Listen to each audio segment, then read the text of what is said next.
guddiga taakulaynta abaaraha gobolada Awdal iyo Salal ayaa deeq tacsiya ah oo lacag ah ku wareejiyay ehelada 34 ruux ee geeriyooday roobabkii duufaanka watay ee ka daay degmooyinka Baki Lughaya iyo Garbadadar kuwaas oo ku wareejiyay qofkiiba $400 xubnaha guddiga taakulaynta iyo mas'uuliyiinta maamulka gobolka ka degmada iyo ehelada dadka tacsiyaha ayaa waxay soo jeediyeen gaar ahaan degmada Baki waxaan halkan u fadhinaa 4 marxuum oo ku dhintay degmada Baki iyo Garbadadar inaan tacsiyadoodii bixino odayaashoodii iyo xigtadii nala joogto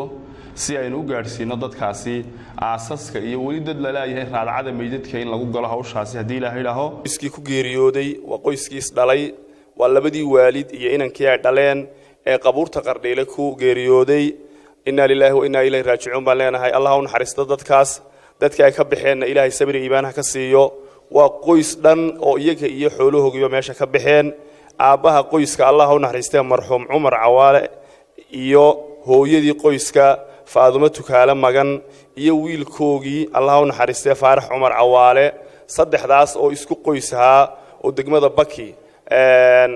ku geeriyooday oo masiibadii roobkii duufaankii ay qaaday ilaahay bedel khayr qabaha ka siiya dadkay ka baxeen iyagana ilaahay jannooyinka ugu bedelo intaasi la yiraahdo Faadumo Tukaale Magan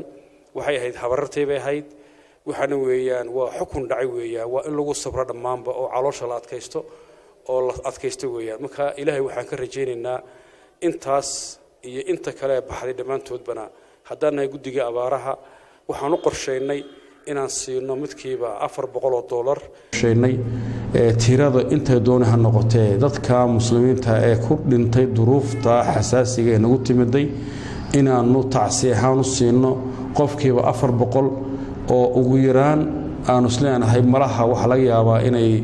ma waqti kooban ay wax uun duruufaha qaarkood wax uga qaban kara wax qaban kara maaha $400 haddana waxaan isleenahay wax uun gacan la'aan ha kaga tagina baan isniri xaayar ee dadkii la soo baxay ay guddida abaaruhu noo keedisay gacantii noogu hayeen ay tacsiga ka bixinayaana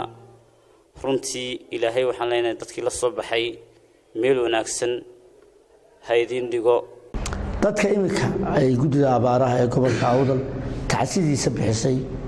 waa 34 qof afartii dheer imika la bixinaya 30 qofna way baxday total ahaan waa 34 qof 34 qof oo ah gargaara Garbadadar iyo Baki waxaan leeyahay ilaahay subxaanahu wa ta'ala miisaanka xasanaadka ugu daro qof kasta oo ka qayb qaatay tacsidani iyagana Allah ka abaaliyo guddiga gobolka iyo kan degmada iyo intaba waxaan ilaahay uga baryayaa inuu ilaahay ka jazaa'isiyo bilaha ramadaanna waxaan ballan qaadayaa inaan gaarsiin doono haday ajishu baaqi tahay ee agoontii jaabac kaadhe 3 sano ay kaydinayeen masiibada ay ugu tala galeen maanta ay uga faa'iideeyeen ilaahay ka abaal mariyo inta dhimaatana Allah u naxariisto inteena kalena Allah ciwad Allah ka siiyo Ahmed Riyaal Tire wararka SBC Boorama